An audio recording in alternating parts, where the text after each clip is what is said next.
Hi Xiaodong and Jie. How are you? Today we're going to talk about some things you should keep in mind when meeting people from a different country. Most Western people have a first name, middle name, and last name. For example, John Edward Smith. Most people will not use their middle name in daily life, so you would call that person John Smith. You can use Mr., Mrs., or Ms. with the last name, but not the first name. This means that it's polite to say Mr. Smith, but not Mr. John. Mrs. is used for women who are married, so if you don't know if a woman is married, you can say Ms. instead.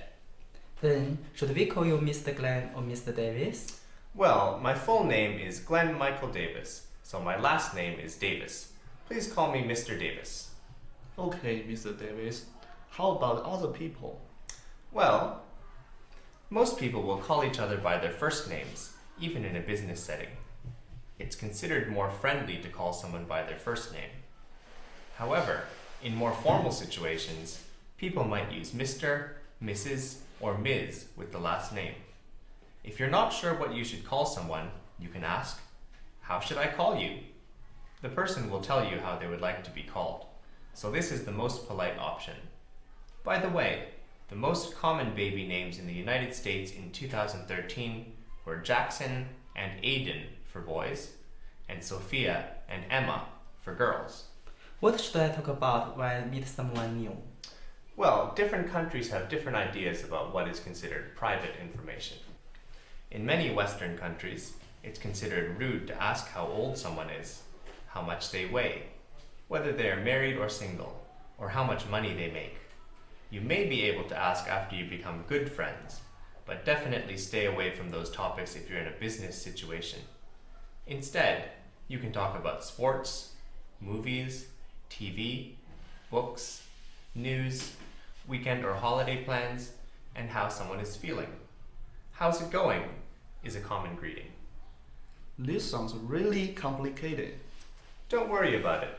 The most important thing is to be friendly. As long as you're friendly and have a big smile, the other person will be happy to meet you. So go out there and meet some new people. Okay.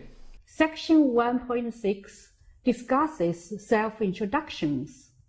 Several examples are given about how people from various backgrounds introduce themselves with a variety of information. Each begins by giving their name and typically follow that with where they are from. After that, each chooses different aspects of their life to focus on. Some choose hobbies, while others choose pets. Some talk a little bit about their families and give other simple information such as, "I have one sister," while others give more in-depth information about their family, like what their siblings does for a living. When somebody offers information, that usually means that is a subject they are comfortable talking about. This is good because you don't want to ask questions or bring up subjects that are too personal. Personal information is a good term to remember because different cultures have different opinions about what is truly personal or private. As Glenn Davis points out in section 1.7, asking somebody's name, of course, is not rude. However, asking somebody's age might be.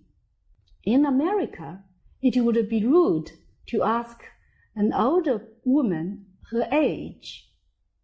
If asked, she might answer, "That's personal."